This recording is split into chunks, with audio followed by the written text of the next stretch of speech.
तापस राय पश्चिम बंगाल की राजनीति में नामी गिरामी चेहरों में एक आता है। इनका लंबा अनुभव रहा है, ये 5 बार से ज़्यादा विधायक भी रहे हैं और तृणमूल कांग्रेस के बहुत क्लोज रहे हैं।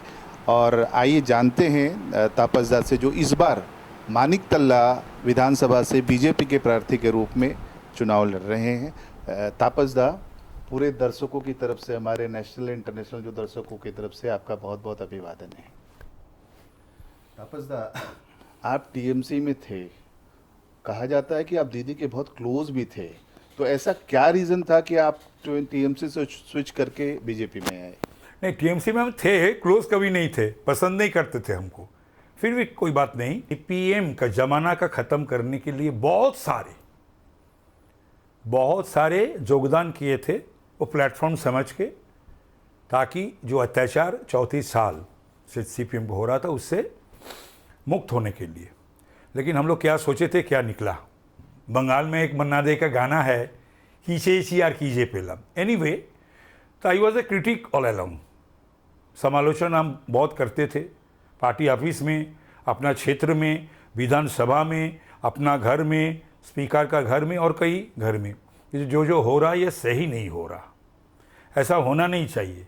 पब्लिक इसलिए हम लोग को वोट नहीं दिए हैं और इसलिए नहीं चुने हैं, तो ये तो सीपीएम से भी बदतर, तो इसीलिए हमको पसंद नहीं करते थे। एक कॉन्टेम्पोरेरी जनरेशन में ऐसा होता, साइकोलॉजी एक ही उम्र के है ना हम लोग। दो, करप्शन, पता चलता था जी हर डिपार्टमेंट करप्शन चल रहा, पैसा लेके काम, नौकरी बेचा जा रहा है, नौकरी बेचा जा रहा, तो उसका भी हम प्रतिवाद किए थे। बोलते थे ये सब सही नहीं, क्या हो रहा, वर्कर लोग को नौकरी नहीं मिल रहा, पार्टी का क्षेत्र में सब सुनना पड़ता, और ख़ास करके हम लोग से नाम भी लिया गया था 2-3 मरतबा। उसके बावजूद भी बेचा गया नौकरी, तो कहाँ मिलेगा वर्कर लोगों को, नहीं मिला। और क्या बोले, सम्मान का बात था, इज्जत का बात, सेल्फ रेस्पेक्ट जिसको रहेगा ना, और जो डिग्निटी जो मेंटेन करते हैं, उसको लिए तृणमूल और ममता के साथ चलना बहुत मुश्किल है। दादा, आपने भ्रष्टाचार की बात की, तो ये बात आप इतनी बाद में क्यों बता रहे हो? उस समय आपने क्यों नहीं बताया? बताया था, बहुत साल से बताया था। हम बोले हैं ना, जब बोलते थे हर समय, विरोध करते थे, झगड़ा झाटी हुआ बहुत सारे से। एक रोज़ तो ममता से भी बताबती हो गया था एक मीटिंग में, पसंद नहीं करते तो वो अपना कुछ पसंदी और दूसरा है, ठीक है, कोई बात नहीं, इसलिए छोड़ना पड़ा। और ये बहुत आगे भी छोड़ देने से ठीक रहता, देर हो गया। दादा, आपके क्षेत्र की मूल समस्याएं क्या हैं? आप जब एमएलए बन के फिर से आएंगे, नई पारी की शुरुआत करेंगे, तो आपका रोड मैप क्या रहेगा? इन समस्याओं का सोल्यूशन क्या दिखता है आपको? देखिए, माइक्रो और मैक्रो है। पश्चिम बंगाल का जो समस्या है वो मानिकतला का है, मानिकतला का जो समस्या है वो पश्चिम बंगाल का है, अलग कुछ नहीं है, माइक्रो एंड मैक्रो। 2026 विधानसभा चुनाव जीतने के लिए बीजेपी की सबसे बड़ी रणनीति आपको क्या दिखाई दे रही है, और क्या लगता है कि इसमें बीजेपी सक्सेस हो रहा है? नहीं, बात ये है, तो जो 15 साल में ममता बनर्जी नया नया नैरेटिव पैदा करते हैं, लेकिन ये नहीं बोलते हम क्या किए हैं। ये इंडस्ट्री, शिक्षा, स्वास्थ्य, हाँ, बेरोजगार, नौकरी बेचा जाता, लॉ एंड ऑर्डर, माफिया राज, पुलिसी राज, गुंडा राज, ये सब चलते ही रहा। दादा, ममता बनर्जी का आरोप है आपकी पार्टी पे कि अगर आपकी पार्टी आएगी तो बंगाल का जो फेवरेट फूड है मछली मांस, उस पे आप लोग बैन कर वो तो बंद कर दिया ममता ही ने। रोजगार नहीं, पैसा नहीं, कहाँ से मांस मांसो खाएगा? मांस मांसो अंडा, एक तो पैसा नहीं है, रोजगार नहीं है, ठन ठन गोपाल। लेकिन एक और दो, 15 साल में मछली प्रोडक्शन में हम लोग तो सेल्फ सफिशिएंट है नहीं। पश्चिम बंगाल 8 राज्य से, वो भी बीजेपी राज से मछली आता तब हम लोग खाते हैं। एक अंडा भी वैसा ही है। अगर जो तोलाबाज लोग हैं मंत्री एमएलए है, काउंसिलर है, वो लोग रोज मांस खाता है, लेकिन गरीब जो है, मिडिल क्लास का है, वो लोग कहाँ से मछली खाएगा? कितना मछली का मांसों का दाम है, अंडा का दाम है। तो इससे वो बोलने वाला बात है। हम बोले हैं ना, जो नया नया नैरेटिव तैयार करती है। तो क्या आपकी सरकार आएगी तो मांस मछली पे बैन होगा? सीधा सवाल। हम तो मांस खाते हैं, मछली खाते हैं, अंडा खाते हैं। सुबह निकले हैं अंडा खा के, अभी हम मछली और भात खाएंगे। रात को चिकन का सूप, नहीं तो कुछ भी, वो भी देसी चिकन होना चाहिए, रोटी। प्रधानमंत्री मोदी ने कहा है, अमित शाह जी ने भी कहा है, जो स्वराष्ट्र मंत्री हैं, कि ममता बनर्जी की सरकार एक निर्मम सरकार है, एक निर्मम है, समुदाय। अरे झूठी है। अगर ये राजनीति छोड़ के अगर वो फिल्म इंडस्ट्री में अगर लगी रही थी ना, उसका दादा साहब फाल्के मिल जाता, ऑस्कर में भी उसका नाम चर्चा होता। बट ममता बनर्जी का कहना है कि आपकी जो पार्टी है वो सारे संस्थाओं को यूज कर रही है, तो जनता क्या करे? जैसे उन्होंने सब IAS IPS WBCS को, DG, कमिश्नर ऑफ पुलिस को, BDO को, सब को, पुलिस को, पुलिस, ये तो पुलिस राज है।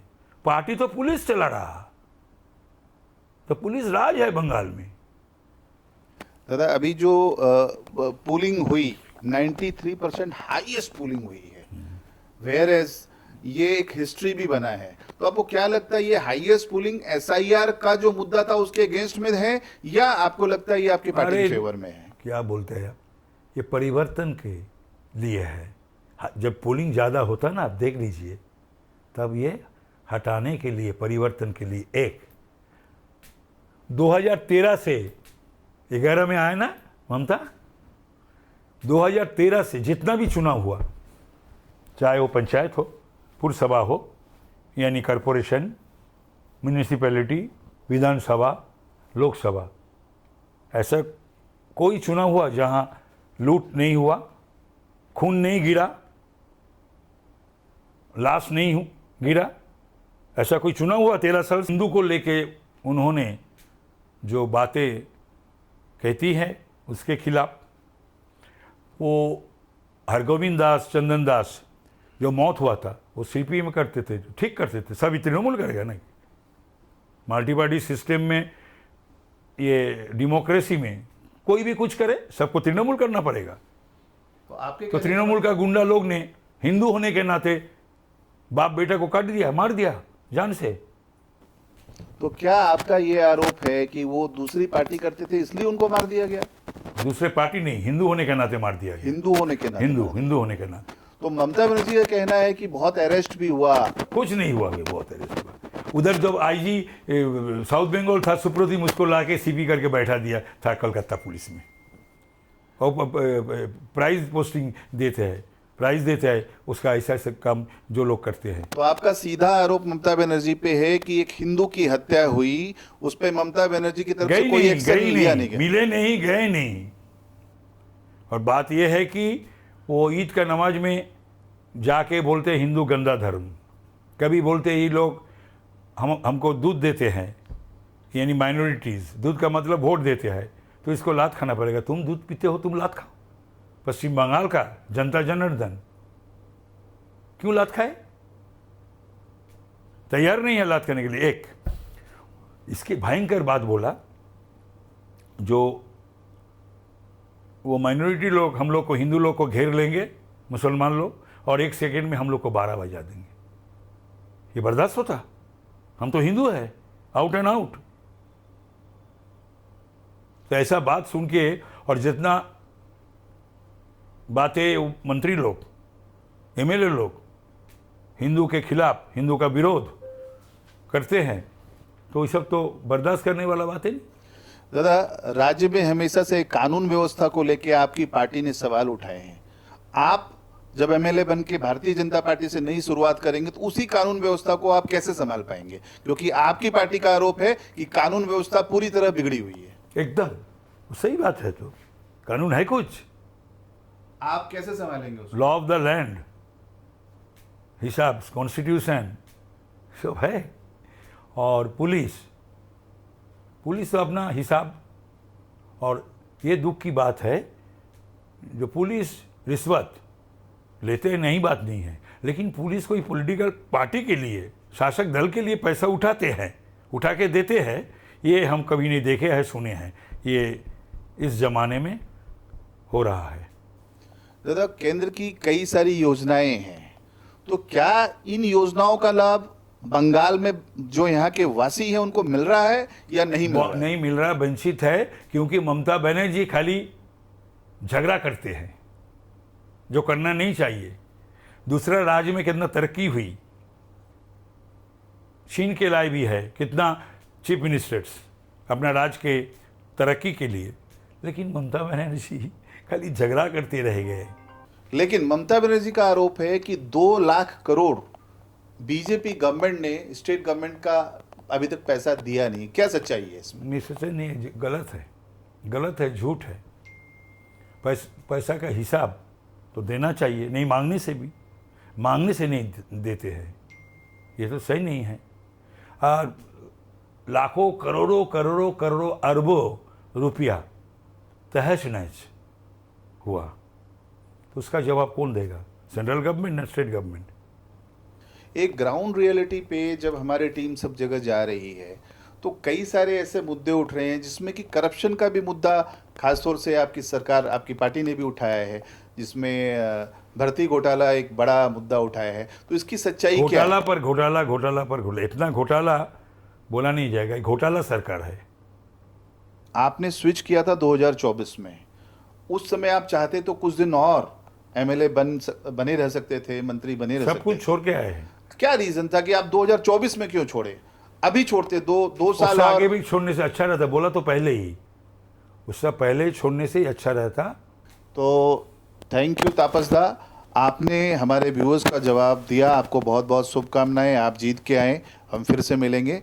Thank you.